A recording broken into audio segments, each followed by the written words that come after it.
Hello, good morning, everyone. We are from Irma, Zulfan, Nur Mulya, and Tessalonika will present our survey result of hedonism in students during the COVID-19 pandemic. Here's our contents today.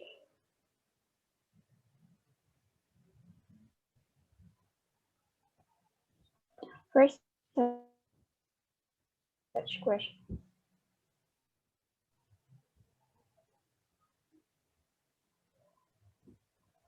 University students are known as the younger generations, millennials, who are consumptive and have a hedonistic lifestyle. It means that university students will seek as much happiness as possible and try to avoid things that are unpleasant for them.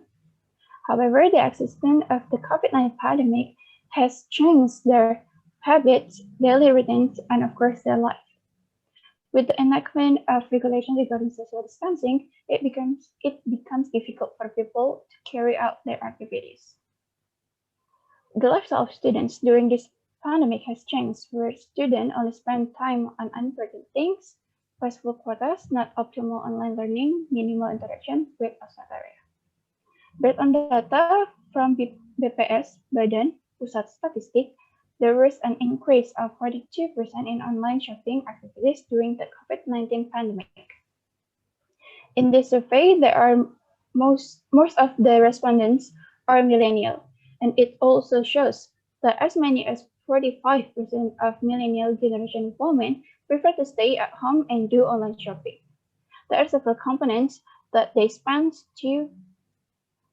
their money. 55%, 51% is spent on foodstuff, 20% for health, 14% for data packages, and the rest for fast food or others. From the survey, it can be also seen that the limitation of leaving the house during the COVID-19 has not really reduced the habit of living in search of leisure.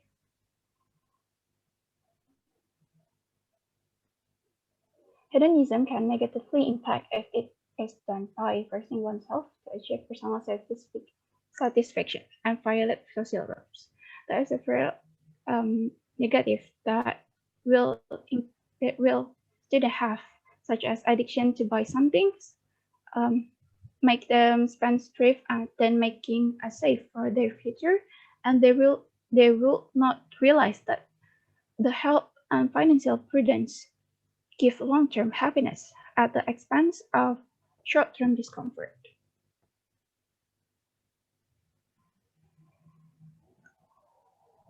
So this is our research questions. The first is how pandemic affect hedonism among college students.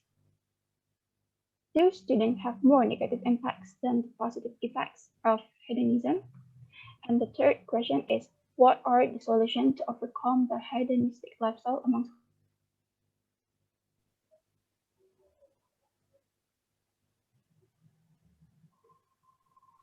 Okay, so for the next part, it is about literature review, which will talk about types and theories of hedonism. So the first one is, what is hedonism? The word hedonism is derived from the Greek language hedon, which means pleasure. Hedonism as life insight offers individuals to consider the happiness or pleasure realized upon the unlimited pursuit of happiness and encourages them to minimize the hedonism within the individual also is the perception or thought that the goal of life is to pursue happiness.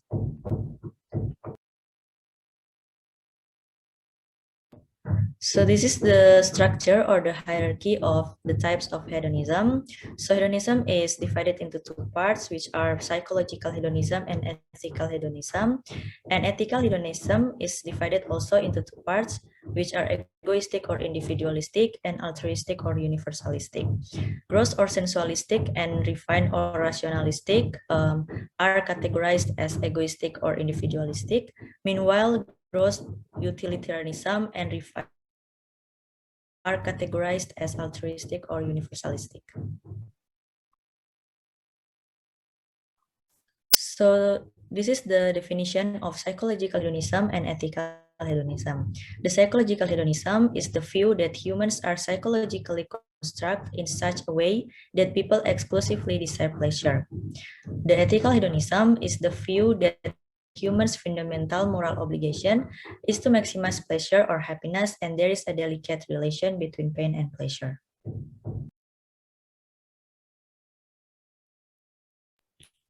The ethical hedonism is divided into two parts. The first one is egoistic or individualistic. According to egoistic ethical hedonism, pleasure of the individual is the moral standard. This theory advocates that every person ought to seek his own greatest pleasure.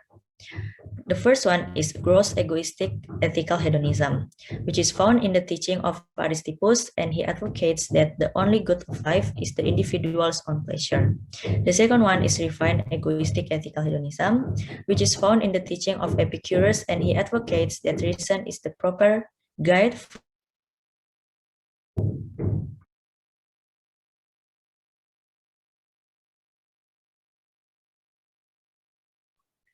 Before we move to the second part of the ethical hedonism, we should know the principles of utilitarianism first. The first one is pleasure or happiness is the only thing that truly has intrinsic value. The second one is actions are right insofar as they promote happiness, wrong insofar as they produce unhappiness. And the last one is everyone's happiness counts equally.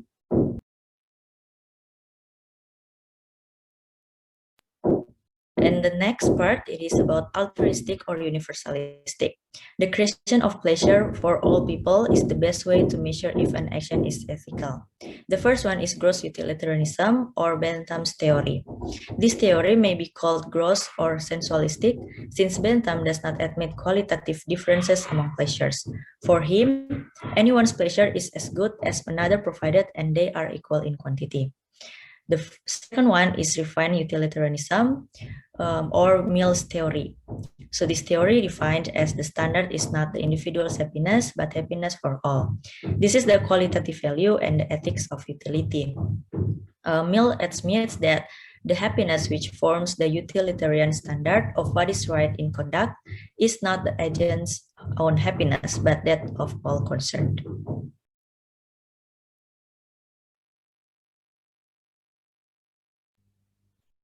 Okay, the next part is research method.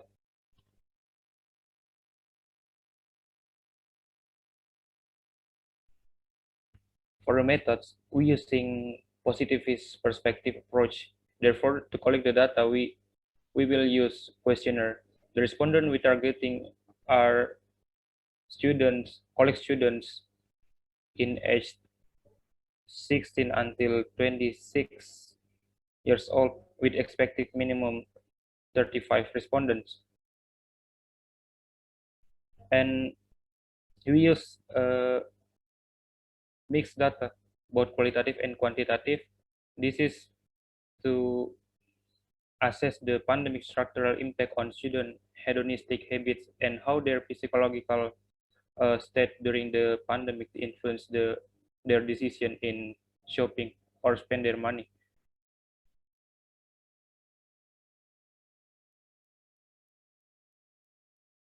So for the questionnaire, we collect the data using the Google form. For qualitative data, quantitative data collected will be reviewed to check whether the data are significant and not biased. And for the qualitative data, the data will be processed using the keyword of the answer of each respondent. The most significant keywords will be converted into the numerical data.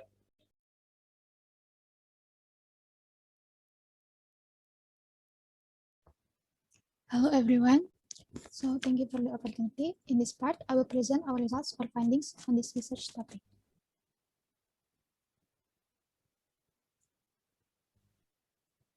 So from this research, we managed to get 57 respondents, and to protect the confidentiality of participant data, we do not collect the respondents' names. However, we collect some demographic info such as the gender, age range, and studies. First is about gender. Most of our participants, or 70% of them, are women, while 30% of our participants are men.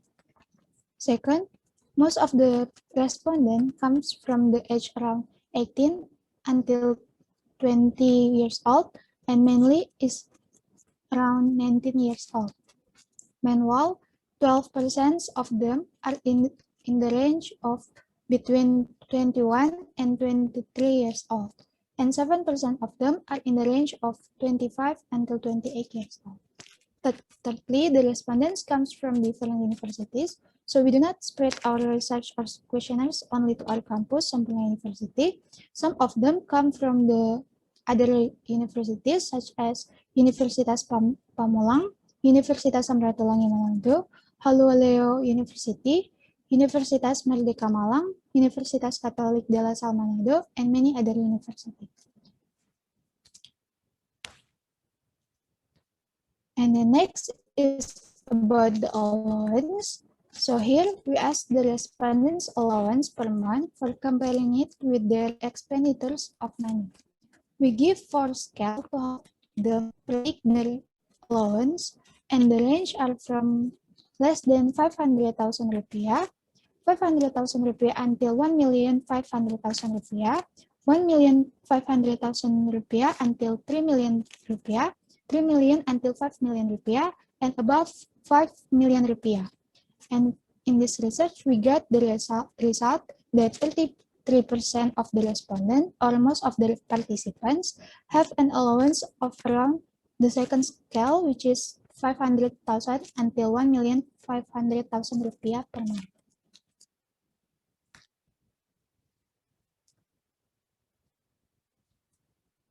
So here is the comparison of expenditure of money before the COVID-19 and after the COVID-19 pandemic. So before the pandemic, most of the respondents spend their money in a range of amounts, the third scale, which is 1,500,000 until 3 million rupiah. Meanwhile, after pandemic, most of the respondents spend their money in a range of amounts, the second scale, which is 500,000 rupiah until 1,500,000 rupiah. Therefore, we get that there is a decreasing in the amount of money spent per month during the pandemic than before the pandemic. Also, their cash outlay is evenly more than and equal to the range of their allowance, which is 500,000 rupiah until 1,500,000 rupiah.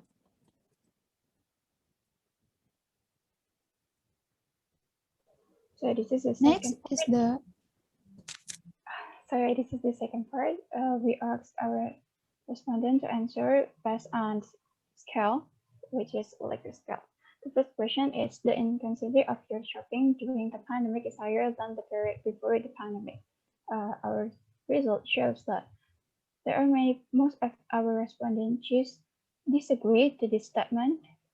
It's about 38.6% state that they are disagree about the statement that it is not higher than their shopping habit is not higher than the period before the pandemic. Second question is, limited activity during pandemic time affects you always to shop. In this question, we found that there is an equal result between the disagree and agree. However, if we look at the positive and the negative side, most of our respondents tend to agree about the statement that limited activity during pandemic times really affects them to shop. The third question is, the convenience provided by technological developments through online shopping applications increases their desire to shop. In this question, we got 47.4% just strongly agree that the convenience about technological developments really increase their desire to shop.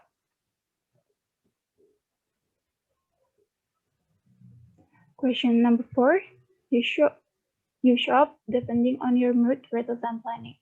Our respondents mostly choose number 3, which is agree that if they're shopping, it's depend on their mood rather than planning what to buy. Question number 5, when you buy a product, you prefer options based on what is trending. Our result shows that many of them, 42.1%, disagree about the statement. They more They didn't prefer options on what trending if they want to buy a product.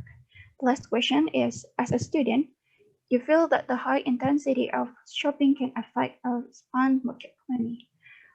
Based on our result, almost 78% choose strongly agree that the high intensity of shopping is really affect their pocket money.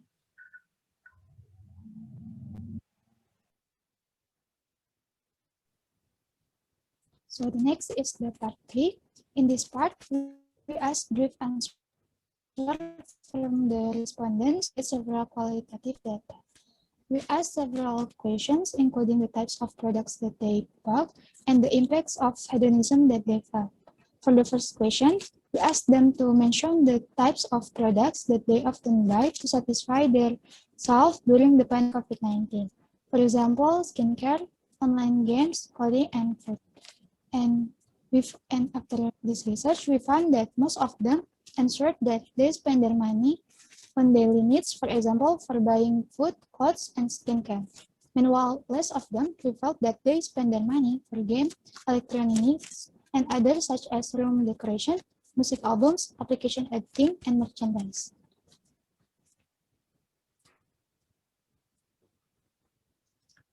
Furthermore, we also identifying the impacts of the hedonism that mostly they felt.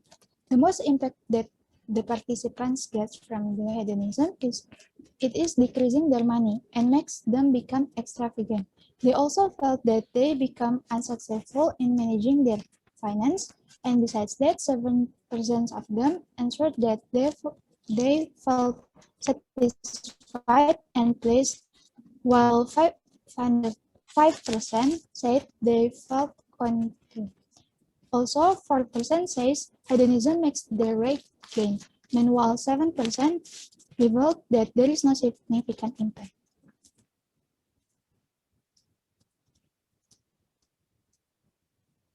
Finally, it is about the impacts of the influence or the influence of hedonism on social relationships. In this part, we ask a question to the respondent, which is, do you feel that excessive shopping activity affects your attitude towards your social environment? Give your reason. Through that question, we get 68% or most of them says no and less of them says yes. Those who answer yes gives a reason. For example, in the negative way, they see hedonism affect their relationship by making them less empathize with their surrounding social environment and become less sociable and looks arrogant. Meanwhile, some of them feel that there is a positive impact of the hedonism on their social relationship. For example, the excessive product that they bought can be donated to others. Moreover, buying things makes them also feel their self-confidence to socialize with other people will increase. Furthermore, those who answer no in the hedonism impacts on social relationship said that there is no correlation between excessive shopping and relationships with other people. Next is about the conclusion of our research. After collecting data from 57 respondents consisting of 17 male students and 40 female students spread across Indonesia, our group concluded that hedonism did not occur to them during the COVID-19 pandemic because 50.9% or 20 people agree that the pandemic did not affect the intensity of their online shopping. However, we also find there's a contradiction where 56.2% of respondents admitted that the limited social interaction during the pandemic made them shop online. However, we found that this arises because they choose to collect the item they want, but did not continue to purchase them. Furthermore, the majority, or around 52%, argue that shopping in general contribute to reducing their saving and prefer to save money.